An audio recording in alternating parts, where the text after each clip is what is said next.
Hey, it's Tesla Canuck. So I'm back with another driving video today. I've got to make a bit of a long trip, about 260 kilometers. I think that's about 162 miles. So I'm meeting my brother for lunch in Oshawa, and I'll be going from the Barrie, Ontario area to Oshawa, Ontario. So anyhow, I have charged to, well, it was at 90%, but I've been in the car for a bit preconditioning. So anyhow, it's 90% would be good for about 450 kilometers in range. It's 0 degrees right now. It's supposed to drop in temperature today. I think it's going to be maybe about -5 Celsius. Was that 25, 26 Fahrenheit? And I'm not expecting any issues. So even with a 20% range loss, I'm still looking at having about 360 kilometers of range. So I think I'm going to be fine. And I'm going to do some more testing of the Navigate on Autopilot, which just came to Canada. You may have seen my video late last night. That's why I got the bags under my eyes. So I'm going to do some more testing of that. I'll put together some other footage, and I'll throw together another video today. So, all right, I am on my way. All right, one of the interesting things that I've noticed so far on my trip, and keep in mind that for Canadians, this is really our first experience with the Navigate on Autopilot. And the cool thing is, so I have my speed set, my max speed set for 116 kilometers per hour. I don't know what that is, what would that be, 70 miles per hour? I don't know. I'll double check the conversion. But anyhow, if traffic ahead is going slower than my max speed that I've set, I'm going to get a notification. It should actually pop up shortly. I seem to be getting closer to this car, and it'll ask me to confirm a lane change, so that you're always going your desired speed. Now, we are in a construction zone, and you can see that there we go. So now I've got the confirmation. So I just click on the stock, got my hands off the wheel, but obviously ready to grab it if need be. But there you go. So that's that is such a great feature. And of course, I've you have settings where you can actually, let me go in there and just kind of show you. So you have settings under, is it navigation? No, it's under Autopilot, where you can customize the behavior of your lane changes. And naturally, I've got mine set to Mad Max, because I like when I change lanes, I just like to do it. So anyhow, that's a great feature. So we are approaching the first major interchange of my trip. So we're going to be transitioning from Highway 400 onto Highway 407. There's a nice, actually there's quite a bend in this ramp, in this exchange. So it should be interesting to see how Nav on Autopilot does. So to update you too, just to let you know where I am in my trip in terms of my efficiency. So I'm averaging right now about a 22% range loss. So I might dial it back a little bit. I've been doing about 15% over the speed limit. I want to kind of stick to that 20% range loss, just to make sure that I don't want to have to go to a supercharger if I don't have to, because I don't have time today.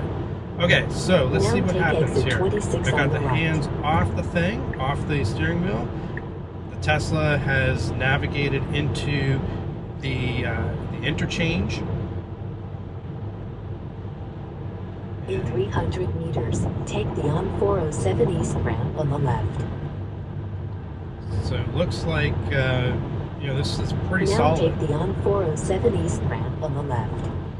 Of course, there was no construction. Now here's where there's quite a bend here. Let's see what the Tesla does. Okay, it's doing this automatically. It is starting to slow down, and it is taking the turn automatically.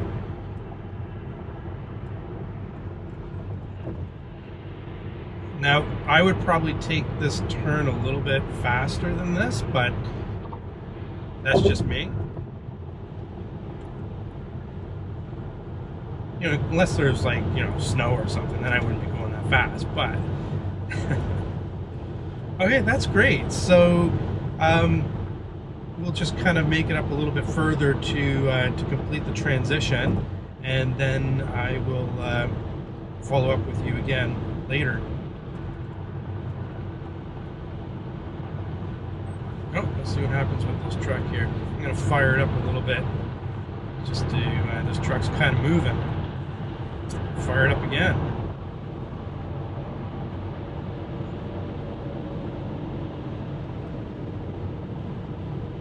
Okay, so I need to confirm my lane change to follow the route.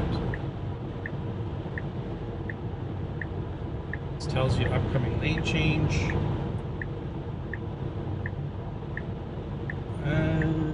Yeah, okay, great. I was a little hesitant there, but well, I say hesitant for Mad Max, I mean, but that's excellent. Okay, got the neg. All right, I will be back again shortly. All right, I'm back with another interchange coming up. In 2 kilometers, take exit 112 on the right onto on 412 toward on 401. So far, the Navigator and Autopilot experience has been pretty smooth. I'm really impressed by it. Let's see where I'm doing from. Okay, so from an efficiency perspective, I'm still, you know, a little bit over my target. It's a little bit windy outside, and you can see it's now minus 2 degrees Celsius, 2930 Fahrenheit. So that's going to, you know, affect range. But the same things that affect an ICE vehicle when it comes to range also affect the EV and vice versa. So if you're driving into a headwind, for example, your efficiency is going to decrease. Doesn't matter if you've got a gasoline-powered car or an EV. Same thing with speed. So as you increase your speed, you'll increase your consumption. So same thing here. The only real difference is around the temperature. So batteries, when they get really cold, you lose efficiency. So let's see what happens here. Look at that. Take exit 112 on the right. Awesome. Hands off the steering wheel. Exit to exit, transition to transition. This thing is just awesome. So, oh, blast of acceleration there. Let me just dial that back.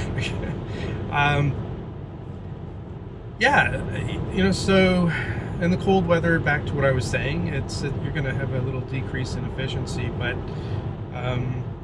it's not a huge deal. I mean, most of the trips that I do, like on my daily commute or something like that, it's just simply not an issue.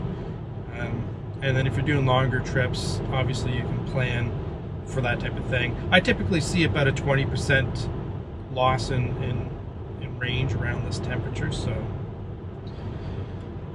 all right, let's see what it does here, because this particular lane is ending. I want to see if it knows that. Let's see. Does it know that? Does it know that? Doesn't know that. So I'm going to initiate that lane change. Okay. We're coming up on a pretty big interchange, I think, coming up here. So let's see what happens. So we're going to transition from, we're on the 412 to the 401. The 401 is the busiest highway in Canada. I don't know how busy it'll be this time of day on a Saturday, but 401 east exit on the left. why is it asking me to confirm lane change? I'm not sure, but let's do it. Okay, so we're going to change lanes here. So we must be okay. So looks like it's preparing to enter the 401. The merging lane is obviously going to be on the right here, so that's I think why it asked me to change lanes, but now it thinks I'm in the passing lane. So, you know, maybe a little bit of, you know, a couple of quirks here or there, but you know, this is absolutely amazing technology. So this is great. So transitioning now towards the 401.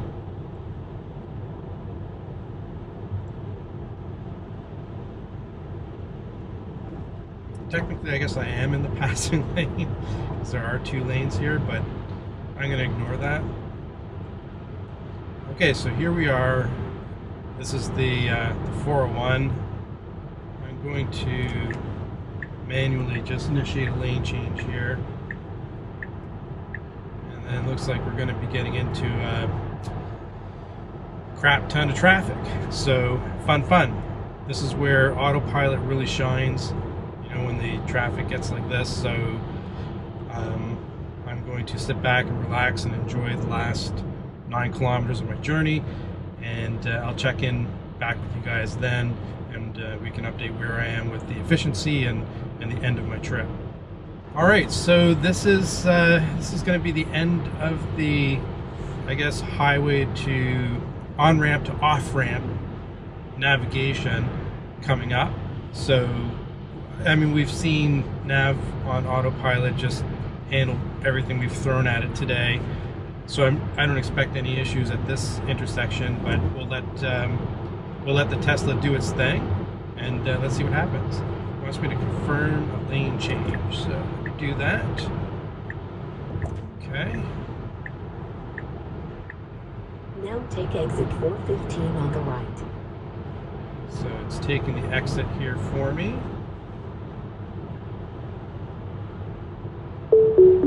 Okay, so that dinging there, that's the end of the on-ramp to off-ramp experience.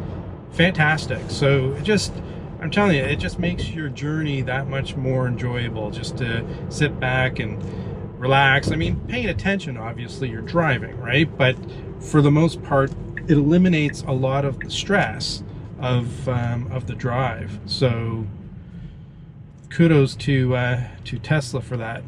All right, that's it. And in terms of efficiency, I'm pretty close to my 20% target. So fantastic, great trip. I won't film the trip back because it's just going to be more of the same. So that's it for today. Tesla Canuck, over and out.